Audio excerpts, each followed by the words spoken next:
Como discutimos até aqui, a educação de surdos passou por momentos de ascensão para o povo surdo e de insucesso também pelas imposições ouvintistas.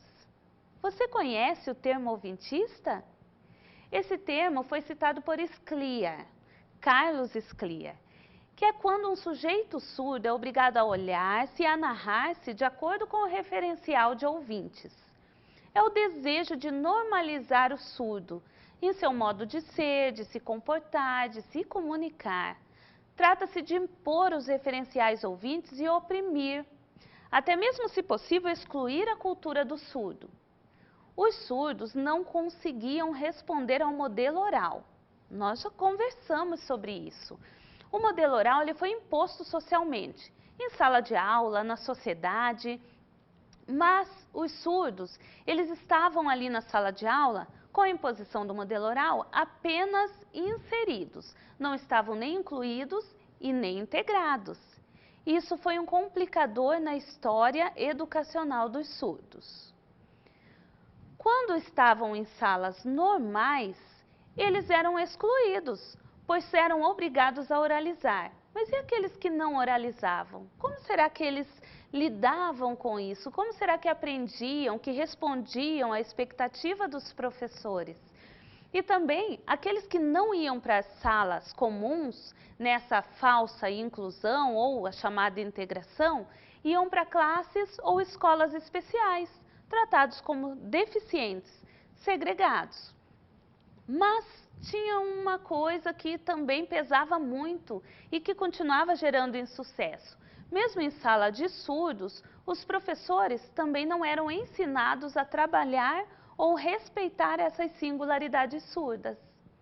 Mas hoje, legalmente, não nos cabe discutir se é esta ou aquela característica que melhor define os sujeitos. Isso quando nós falamos que entre os surdos e os deficientes auditivos, muitas pessoas param e dizem qual é o melhor termo a ser usado. Será que eu chamo de surdo? Será que eu chamo de deficiente auditivo? Eu tenho que olhar a perda que esse sujeito tem em termos de audição, a qualidade da audição dele? Não. Como nós acabamos de falar, não nos cabe dizer se ele é o surdo ou é o deficiente auditivo. Lembrem que nós falamos sobre o decreto 5626 de 2005. Esse decreto ele vem mostrando para nós alguns aspectos em relação ao surdo e ao próprio deficiente auditivo, que você pode consultar aí no seu material complementar. Você tem aí o decreto 5626. Consulte, você vai compreender algumas coisas que nós estamos falando nessa disciplina.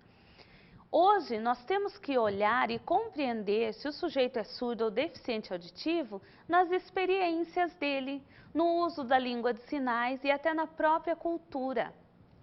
Quando ele tem cultura surda, vai permitir que ele se autodefina, ou seja, sempre estará nas mãos do sujeito quem ele é e não mais nas mãos dos clínicos.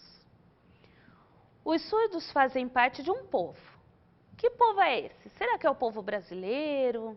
Como é que nós chamamos? Nós chamamos, quando falamos em cultura e identidade surda, de povo surdo. Vamos compreender melhor o que são povos surdos e o que é comunidade surda. E quem é que faz parte disso? Precisamos conversar mais a respeito dessas coisas. O que é cultura surda? O que é comunidade surda? O que é povo surdo?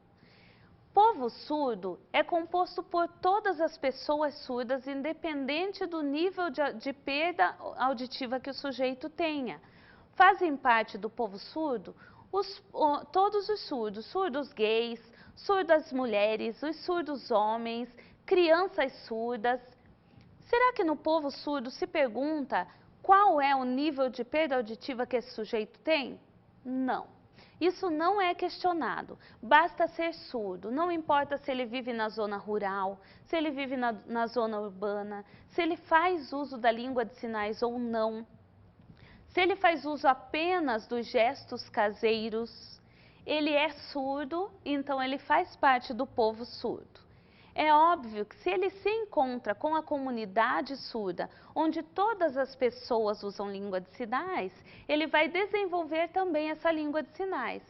Então, o que é comunidade? Se eu já disse que povo surdo é formado por todo tipo de surdo, onde está a comunidade surda? Ela também não é formada pelos povos surdos? Claro que sim. No entanto, a comunidade surda, ela envolve tanto surdos quanto os sujeitos ouvintes. O que muda é o modo como as pessoas compreendem e como as pessoas tratam a surdez. Na comunidade surda não há exclusão de sujeitos. Estão na comunidade surdas ouvintes, surdos, usuários da língua de sinais e que têm objetivos comuns. Isto é, eles lutam por causas comuns. Entre elas, hoje, nós temos a luta pela educação bilíngue para surdos, pela não segregação, mas que se formem grupos surdos, salas de aula com sujeitos surdos para que se respeitem a cultura e a identidade do sujeito. O que aconteceu no Congresso de Milão? Vocês lembram que nós discutimos em 1880 o que aconteceu a partir desse congresso? A partir do Congresso de Milão, ficou decidido que o oralismo era o melhor para o sujeito surdo. Esses resquícios, até hoje, contaminam a vida do sujeito surdo. Aqueles que não tiveram ou não têm a possibilidade de oralizar, porque nem todos desenvolvem bem a oralização, eles são excluídos. Socialmente, as pessoas sempre esperam que o surdo responda falando. E mais, dizem que ele é o deficiente. Mas é a nossa sociedade que não consegue responder bem a isso. Lembrem que a Lei 10.436, que é a lei que oficializa a Libras, vem dizendo que todo cidadão brasileiro deve aprender Libras, nem que seja para a comunicação básica, para estabelecer uma comunicação básica com o sujeito surdo. Isso porque você é cidadão brasileiro, eu sou cidadã brasileira. Libras é hoje a segunda língua oficial no nosso país. E mais, o nosso país não é monolíngue como as pessoas pensam, mas é um país que tem mais de 170 línguas indígenas. A língua dos imigrantes também não está contabilizada aqui nesse número. E as línguas de sinais que coexistem no nosso país. E nós ainda continuamos acreditando que é um país monolíngue. Quando a Lei 10.436 diz que Libras é a segunda língua oficial brasileira, ela vem dizendo para você, para mim, cidadã brasileira, que nós temos que utilizá-la, aprendê-la, mesmo que seja de um modo básico e que nós possamos ir desenvolvendo a língua de sinais. Você terá aí uma disciplina chamada Libras e através dela você vai aprender os sinais. Mas só a partir dela você não vai poder desenvolver uma comunicação efetiva com o surdo. Você precisa ter contato. Por isso a comunidade surda é importante, porque lá, ao contrário da nossa sociedade capitalista e excludente, não existe exclusão de pessoas. Você pode saber ou não a língua de sinais, mas se você tem interesse, você pode procurar a comunidade surda sim.